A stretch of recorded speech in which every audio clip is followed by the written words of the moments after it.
have me. வெளியே வந்தாங்க என்ன ஆனாங்க எங்க போனாங்க யாருக்கு வேலை மட்டும் பாரு. Halo sahabat, Assalamualaikum. Semoga sehat selalu dan senantiasa berbahagia. Terima kasih sudah subscribe dan menyimak video-video LK21 Revive. Semua Tuhan Yang Maha Esa selalu memberikan rezeki yang berlimpah dan berkah untuk sahabat semua. Kita sapa-sapa dulu nih para penonton LK21 Revive. Yang pertama, terima kasih nih buat Anik Nanggori dari Aceh, Taufik dari Madura, Sadewa dari NTT, SM Gaming dari Bojonegoro, Nurain Salim dari Malaysia, Neng Salwa dari Situbondo, para rongsok gaul dari Magelang, Wayan Adi dari Bali, Antonius Foheterin dari Kupang, Sandi dari Medan, dan buat teman-teman semua yang belum mimin sapa, nanti di next video ya. Oke, kali ini LK21 Revive akan membawakan sebuah alur cerita film yang berjudul Iraivan. Bagaimana keseruan filmnya? Gak perlu banyak basa-basi, ini dia alur ceritanya.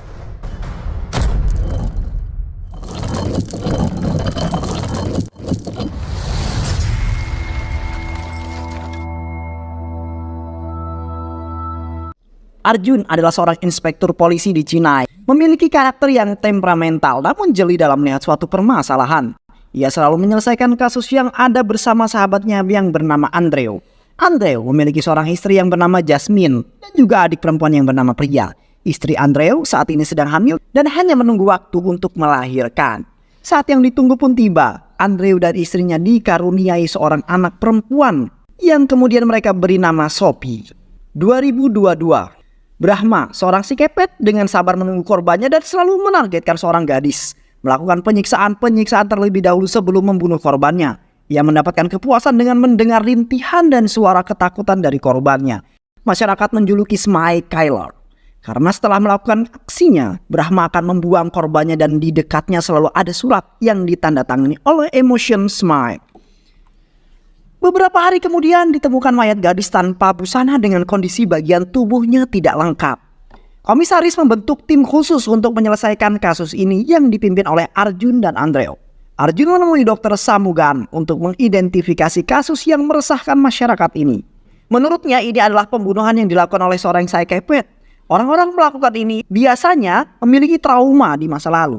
Dia melakukan ini semua demi kesenangan dan mendapatkan kepuasan dari membunuh. Satu hal yang perlu diketahui orang ini adalah orang yang cerdas, hingga korban berjatuhan semakin banyak. Polisi sama sekali belum bisa menemukan siapa psychopath ini. Hal ini menimbulkan keresahan dalam masyarakat dan membuat mereka berdemo menuntut menyelesaikan kasus tersebut. Hingga ada laporan hilang seorang gadis yang bernama Salu. Dalam penculikan ini, jejak psychopath ini dapat dilacak. Andreu beserta tim lebih dahulu sampai di sebuah gudang kereta api. Arjun menyusul. Setelah mendapatkan VN dari Andreu, Arjun sampai lokasi yang diberitahukan. Namun sayang, saat masuk ia mendapati semua tim yang sudah kalah oleh Brahma. Termasuk Andreu pun terluka parah dan ia menitipkan keluarganya pada Arjun. Arjun berhasil mengalahkan Brahma dan hampir saja membunuhnya jika tidak ditahan oleh polisi yang lain.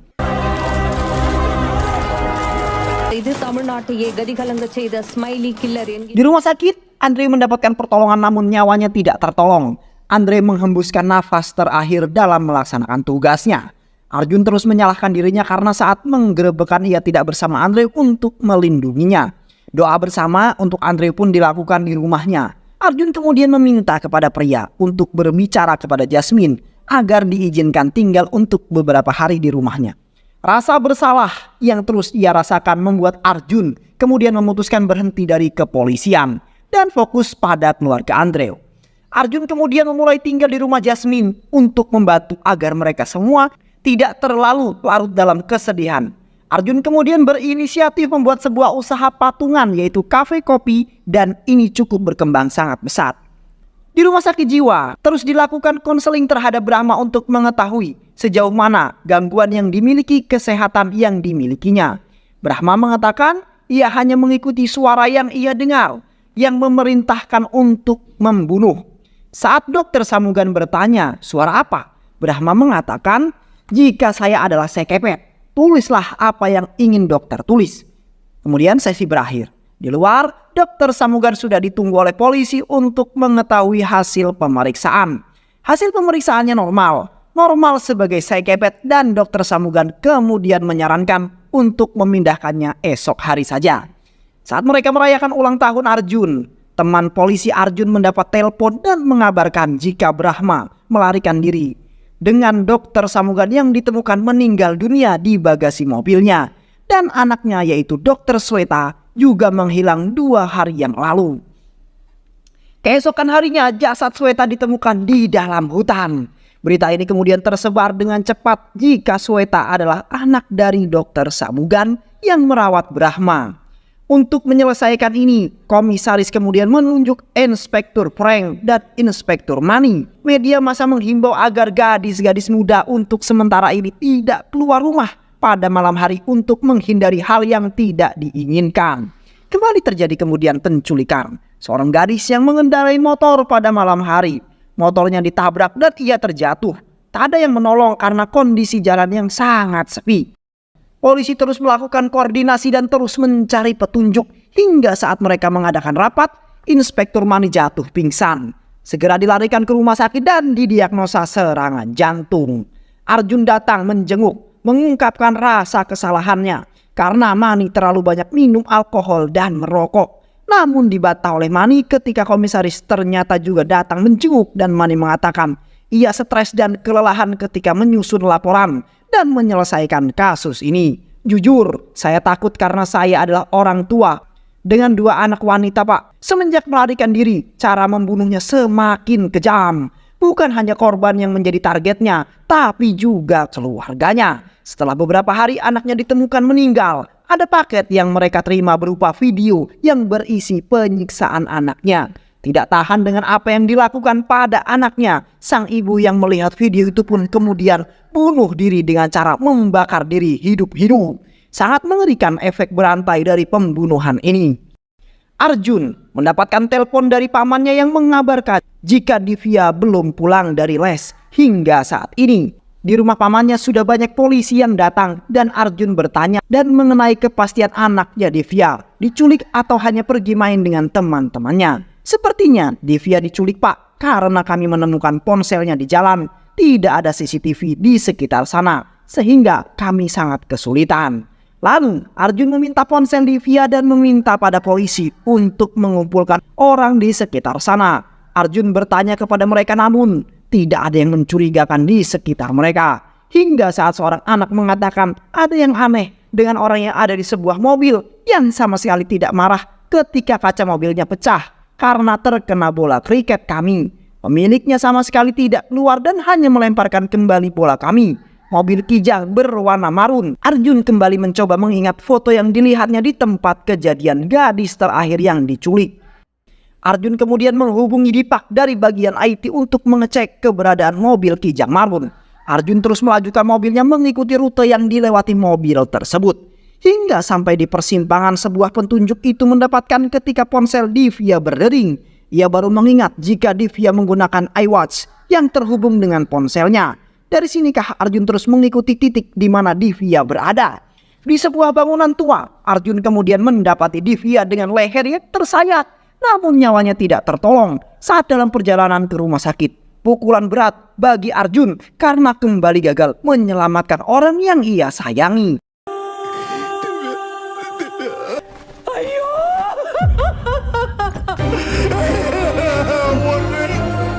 Komisaris memanggil Arjun karena ia mendapat laporan yang mengatakan jika Arjun bertindak seolah-olah dia masih seorang polisi. Komisaris bertanya pada Frank, ada perkembangan apa? Ini Salu, kami menemukan fotonya di sana. Satu-satunya korban yang selamat. Melihat ini, komisaris bertanya pada Arjun, seorang Saikepet tidak akan pernah melepaskan korbannya. Dia pasti sudah menculiknya. Dan benar, kabar itu kemudian diterima oleh Inspektur Frank melalui sambungan teleponnya. Frank kemudian mendatangi Ganesh, pacar dari Salu. Ganesh bercerita jika ialah yang memberitahu peristiwa penculikan 1 tahun yang lalu. Aku mengikutinya. Salu tidak takut kematian, yang dia inginkan adalah seks. Ganesh melihat mereka melakukan hubungan terlarang dan Brahma tidak jadi membunuhnya. Sepertinya dia juga tertarik pada Salu. Jangan khawatir, Salu pasti kembali. Media massa kemudian menayangkan berita penyekapan Salu. Saat ini Arjun sudah menuju tempat penyekapan. Salu di gudang tua 1 tahun yang lalu. Di kantor polisi, Frank kemudian memberi perintah pada anak buahnya untuk tembak di tempat dan mereka menuju gudang tua tersebut. Arjun lebih dulu sampai dan bertemu dengan Brahma. Terjadilah kemudian perkelahian yang sangat sengit. Arjun memaksakan agar Brahma memberitahu siapa yang melakukan pembunuhan dan menggunakan namanya. Namun Brahma tidak mau memberitahu kepada Arjun. Saat polisi datang, Brahma mengatakan jika ia akan tetap menang walaupun ia sudah tidak ada. Brahma berlari ke arah Salu, namun polisi menembakkan peluru panasnya dan mengenai dada Brahma, juga lengan Salu. Brahma tewas di tempat. Namun ini semua belum berakhir karena Brahma memiliki pengganti. Arjun bersama Mani mendatangi tempat ditemukannya jasad gadis dengan ciri pembunuhan sama dengan yang Brahma lakukan. Hal ini semakin menguatkan asumsi Arjun. Gadis ini adalah foto model di studio Ganesh. Ditemukan di pinggir sungai, Brahma dan pelaku memiliki hubungan yang sangat erat berdasarkan kesamaan perilaku menyimpangnya. Kembali beberapa paket dikirimkan di kantor beberapa e-news. Namun paket itu dikirim ke rumah tetangga yang baru. Disampaikan ke rumah Divya. Ayah Divya kemudian mengunci pintu dan melihat rekaman video penyiksaan Divya. Tak tahan dengan apa yang dilihatnya, ayah Divya kemudian memutuskan memotong nadi di pergelangan tangannya. Istri yang khawatir karena suaminya tidak kunjung keluar akhirnya menelpon Arjun. Arjun datang dan langsung mendobrak pintu. Namun terlambat karena pamannya sudah menyusul Divya, putri kesayangannya. Di kantor polisi, komisaris berbicara dengan Frank dan Frank mengatakan jika ia mencurigai 2 orang. Yang pertama adalah Ganesh sang fotografer. Gadis yang kemarin kita temukan adalah modelnya dan dia juga pacar Salu. Waktu kami mendatangi studionya, kami menemukan beberapa foto dan juga potongan koran yang berhubungan dengan pembunuhan yang terjadi. Lalu siapa tersangka kedua? Maaf komisaris, itu adalah Arjun. Kita bekerja dengan bukti, terus selidiki Ganesh. Arjun kembali menerima teror surat dari Smile Kailing. Hal ini kemudian membuat Arjun pergi mengunjungi penjara dan melihat bukti kunjungan. Ia ingin tahu siapa saja yang datang mengunjungi Brahma. Kenapa hanya ada data pengacara saja? Sipir mengatakan jika pastor datang mengunjungi Brahma, jika ia juga mengunjungi napi yang lain, jadi tidak terdata dalam kunjungan Brahma. Biasanya pastor datang bersama dengan asistennya. Arjun mengunjungi pastor di gereja dan bertanya dengan siapa biasanya pastor datang ke penjara. Terkadang aku datang dengan Babu, dia ada di luar sekarang. Babu adalah orang yang pernah Arjun tangkap 1 tahun yang lalu saat mereka akan menangkap Brahma. Dia dipenjara karena berada di tempat yang salah, walaupun dia tidak bersalah. Babu ketakutan ketika melihat Arjun. Ia takut jika akan ditangkap lagi dan mengalami penyiksaan.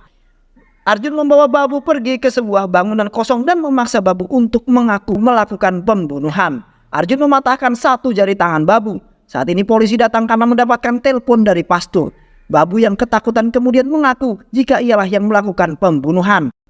Frey menenangkan Babu dan mengatakan jika tidak ada nada yang menyakitkan jika ia berkata jujur. Babu kemudian menceritakan jika ia melihat Arjun membawa Salu. Komisaris, Mani, Frank dan Arjun berada di ruangan lain dan komisaris mengatakan apa motif Arjun melakukan penculikan itu. Arjun menjelaskan ia menculik Salu untuk memancing Brahma. Jika Brahma sudah keluar maka kita bisa menangkap pembunuh peniru ini. Aku mengikatnya di gudang tempat Salu ditahan 1 tahun yang lalu dan aku juga yang mengirimkan video itu ke media. Babu dipanggil ke ruangan mereka, ditanya apa yang dilakukannya di rumah Salu. Ia mendapatkan perintah dari Ganesh untuk mengirimkan foto dan saat itulah aku melihatnya tuan. Saya tidak memberitahu polisi karena takut. Justru saya yang akan ditahan karena saya adalah seorang mantan narapidana. Pastor yang cemas dengan keadaan Babu menyusul ke tempat Babu berada. Dengan membawa wartawan dan berita ini membuat banyak yang bersimpati pada Babu. Di rumah sakit tempat Salu dirawat, Ganesh datang dan menyuntikkan obat bius ke suster yang merawat Salu dan membawa Salu dari rumah sakit. Setelah sampai di studionya, Ganesh memberitahu Salu jika Sai Kepet itu adalah Babu, asistennya. Namun Salu tidak peduli dengan apa yang dikatakan Ganesh. Salu memaksa akan pulang dan Ganesh yang panik mulai melakukan kekerasan sehingga Salu menusuk leher Ganesh dengan garpu. Saat ini Babu datang dan menculik Salu dan memasukkan mayat Ganesh ke dalam lemari pendingin. Komisaris mengadakan konferensi pers dengan kelihatan blis dari kamera. Wartawan ini akhirnya Arjun dapat mengingat jika ia pernah melihat Babu dalam acara pesta ulang tahun Divya. Babu di sana sebagai fotografer. Arjun pergi dari acara konferensi pers dan pergi ke studio milik Ganesh, menggeledah seluruh ruangan hingga akhirnya ia menyalakan komputer dan melihat seluruh isinya. Ternyata Babu masih ada di sana, terus berusaha memancing emosinya. Babu semakin menunjukkan sifat tidak warasnya. Lalu ia mengunci Arjun dalam ruangan. Babu menceritakan awal mula ia bertemu dengan Pastur Sebastian dan mulai saat itu ia menjadi asisten dari Pastur Sebastian.